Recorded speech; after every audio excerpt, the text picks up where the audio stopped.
Hey everyone, and welcome back to my channel. Today is going to be my 8-week pregnancy update. Forewarning, I have people working in my backyard, so if you hear noises, that's what you're hearing. So I thought I would go ahead and start from like the beginning. Just kind of like what symptoms I've been having. I've already had it was technically my 7-week appointment.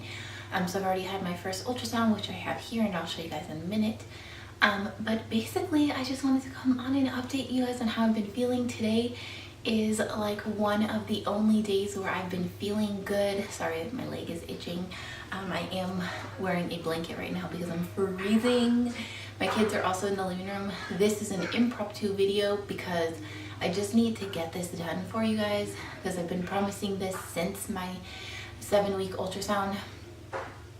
So basically, let's just talk about the appointment first. I went to my ultrasound. They do like the ultrasound at 7 weeks at my doctor's office just to confirm pregnancy, to make sure that the baby is developing the way it should be and that it's actually there. So I do have a couple ultrasound pictures. Of course, you can't really see anything because at 7 weeks, they just look like a little, kidney bean. They don't really have any features yet or anything. So I'll show you these up close in a minute. But basically what happened at my doctor's appointment is the nurse practitioner said that the baby was measuring larger than the dates that I was giving her. It was basically, I was supposed to be exactly 7 weeks that day, and she said the baby was measuring 7 weeks and 5 days. So she moved my due date from October 15th to October 10th, which in my case I think is not a great thing because my babies are small. If you don't know, when I had Jocelyn, she had IUGR, which if you don't know what that is intrauterine growth restriction. So she was very small when she was born. Well, she wasn't that small when she was born. She was 5 pounds 14 ounces, but they thought she was going to be a lot smaller. Ariella also measured small up until the day that we had a extra ultrasound, and then found out that she was all caught up. So basically my only worries with that is that it's going to make us worry more that the baby is falling behind. But other than that, the appointment went good. I went by myself because my husband had to stay with the kids. And they both had runny noses, so we didn't want to take them to the doctor's appointment. Sorry if I'm looking over there. That's where my window is, and like they're all like walking around out there working, so it's kind of awkward.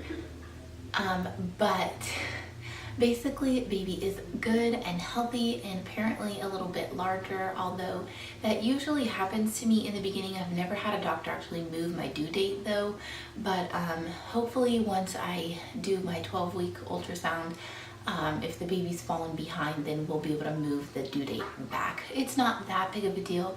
It just makes me have more worry for my kids because they already run small. While I'm pregnant, they already fall about 2 weeks behind, so I don't want to be concerned that they're even further behind. But yeah, so the baby's heart rate was, I believe, 162, 165, 162 or 165, I can't remember now. So yeah,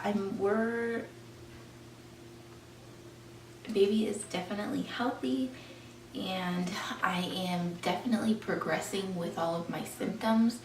I've already had morning sickness since about 7 weeks, probably a little bit earlier than that actually. I'm already out of breath. I have to pee all the time. I already have to get up in the middle of the night, which is really unusual. That doesn't usually happen to me until I'm like way further on in my pregnancy.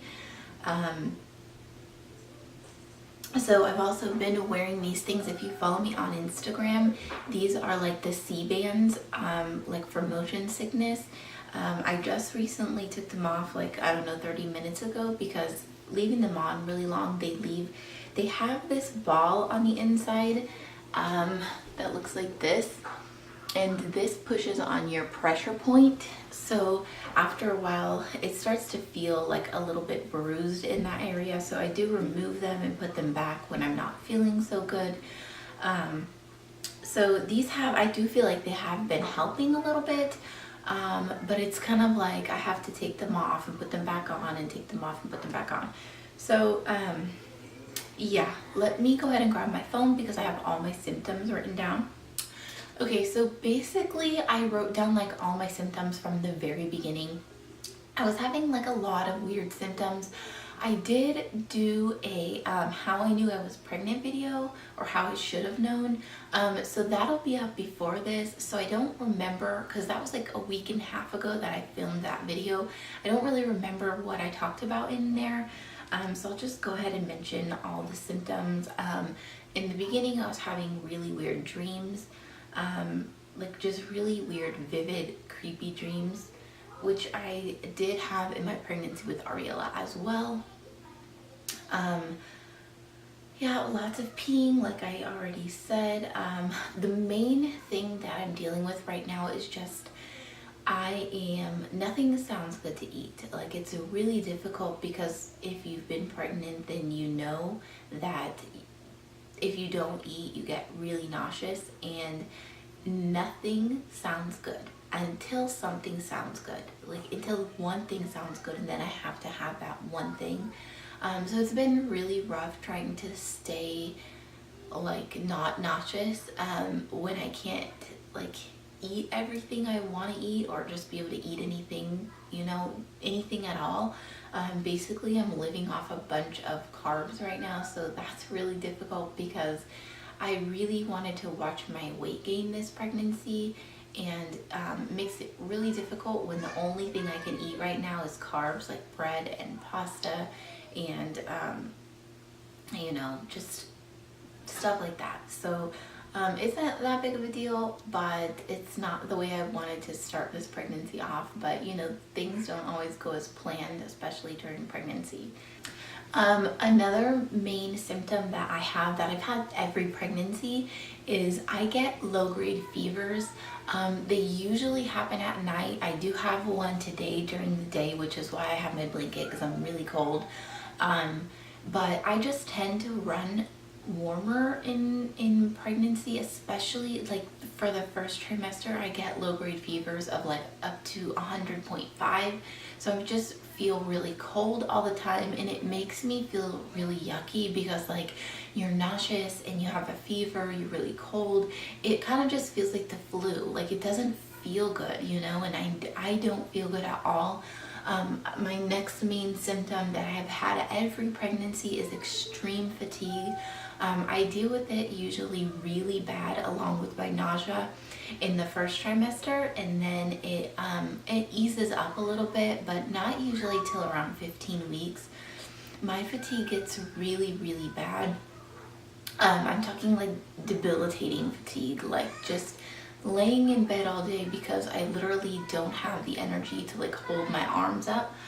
My phone at times, if you follow me on Instagram, I'm always like doing boomerangs and stuff, and you can see how much my hands shake from just trying to hold my phone up, because I'm literally so weak.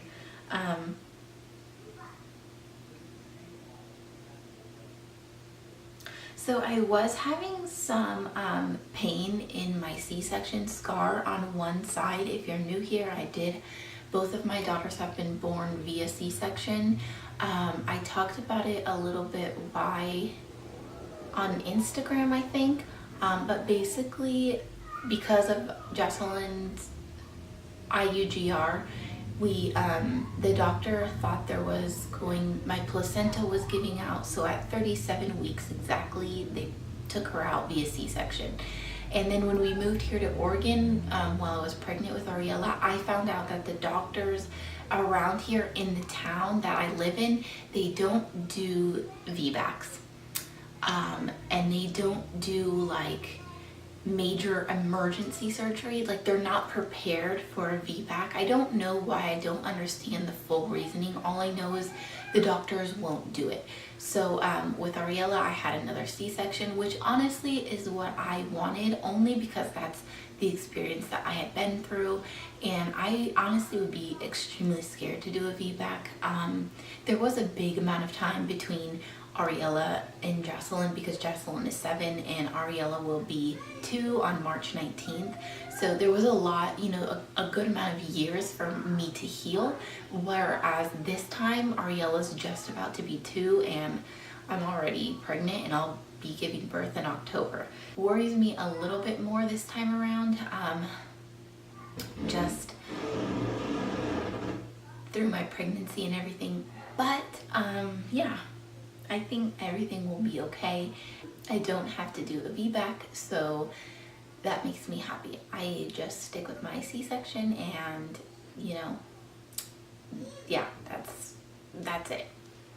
So basically that's like all the symptoms that I'm having right now. I had a bunch listed that I was experiencing a little bit in the beginning, like around 6 weeks. Hi, Ariella. But I'm not really having those anymore. I basically wrote I was getting random headaches. Let me see what else. I was having dizziness in the shower, which usually happens to me when I'm larger. During pregnancy, I do get really dizzy in the shower. Tired, random headaches, low-grade fever, super sore boobs at 6 weeks. And yeah, that's basically it. Yeah, hold on. They are now starting to make a lot of noise on the fence, so I'm gonna go ahead and just show you my ultrasound, and that'll be the end of this pregnancy update. Mama.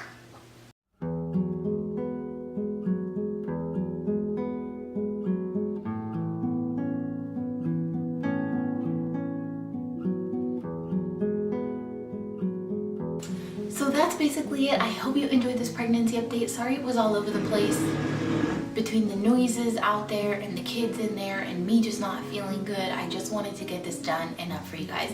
So I will be doing more in-depth pregnancy videos once I get further along and start to feel better. But I hope you guys enjoyed, and I'll see you guys in my next one.